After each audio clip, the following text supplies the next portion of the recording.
আসসালামু আলাইকুম ওয়া রাহমাতুল্লাহ।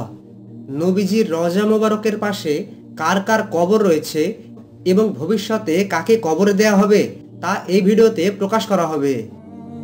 হযরত আবু বকর রাদিয়াল্লাহু তাআলা আনহু ছিলেন নবী করিম সাল্লাল্লাহু আলাইহি ওয়াসাল্লামের সবচেয়ে কাছের বন্ধু। রাসূলুল্লাহ সাল্লাল্লাহু আলাইহি ওয়াসাল্লামের ইন্তেকালের পর ইসলামের প্রথম খলিফা হিসেবে নিযুক্ত হয়েছিলেন হযরত আবু বকর রাদিয়াল্লাহু তাআলা আনহু। আবু বকর রাদিয়াল্লাহু তাআলা আনহুর ইন্তেকালের পর তাকে রাসূল সাল্লাল্লাহু আলাইহি ওয়াসাল্লামের রওজা মোবারকের পাশেই দাফন করা হয়। আবু বকর রাদিয়াল্লাহু তাআলা আনহুর মৃত্যুর পর ওমর রাদিয়াল্লাহু তাআলা আনহু মুসলিম বিশ্বের দ্বিতীয় খলিফা হিসেবে নিযুক্ত হয়েছিলেন। এরপর যখন ওমর রাদিয়াল্লাহু তাআলা আনহুর মৃত্যু উপস্থিত হলো, তখন তিনি তার ছেলে আব্দুল্লাহকে ডেকে বললেন, হে আব্দুল্লাহ, তুমি আয়েশা রাদিয়াল্লাহু তাআলা আনহার কাছে যাও এবং প্রথমে তাকে আমার সালাম প্রদান করো। তারপর তুমি আমার দুই সাথী অর্থাৎ মুহাম্মদ সাল্লাল্লাহু আলাইহি ওয়াসাল্লাম এবং আবু বকর রাদিয়াল্লাহু তাআলা আনহুর কবরের পাশে আমাকে দাফন করার জন্য অনুমতি চাও।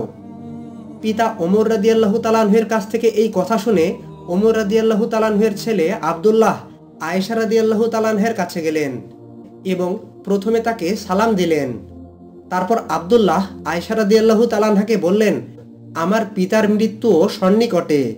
এমত অবস্থায় তিনি তার দুই সাথী রাসূল সাল্লাল্লাহু আলাইহি ওয়াসাল্লাম এবং আবু বকর রাদিয়াল্লাহু তাআলা আনহুর পাশে তাকে দাফন করার জন্য অনুমতি চাইলেন। তখন আয়েশা রাদিয়াল্লাহু তাআলা আনহা বললেন, আমি আমার নিজের জন্য সেই স্থানটি নির্বাচন করে রেখেছি।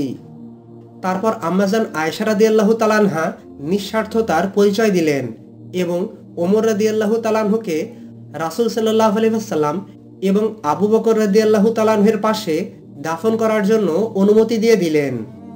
এরপর ওমর রাদিয়াল্লাহু তাআলা আনহুর ইন্তেকাল হলে তাকে রাসূলুল্লাহ সাল্লাল্লাহু আলাইহি ওয়াসাল্লাম এবং আবু বকর রাদিয়াল্লাহু তাআলা আনহুর কবরের পাশে সমাহিত করা হয়। উল্লেখ্য যে এই তিনজনের পাশে আরও একজনের কবরের জায়গা খালি রয়েছে, আর সেই জায়গাটি খালি রাখা হয়েছে হযরত ঈসা ইবনে মারিয়াম আলাইহিস সালামের জন্য। কিয়ামতের পূর্বে ঈসা আলাইহিস সালাম আবার দুনিয়াতে আসবেন এবং হযরত মাহাদির নেতৃত্বে দুনিয়াতে ইসলামী শাসন কার্য কায়েম করবেন। তারপর ঈসা আলাইহিস সালাম বিবাহ করবেন, সংসার করবেন এবং রাসূল সাল্লাল্লাহু আলাইহি ওয়াসাল্লামের উম্মত হিসেবে ইন্তেকাল করবেন।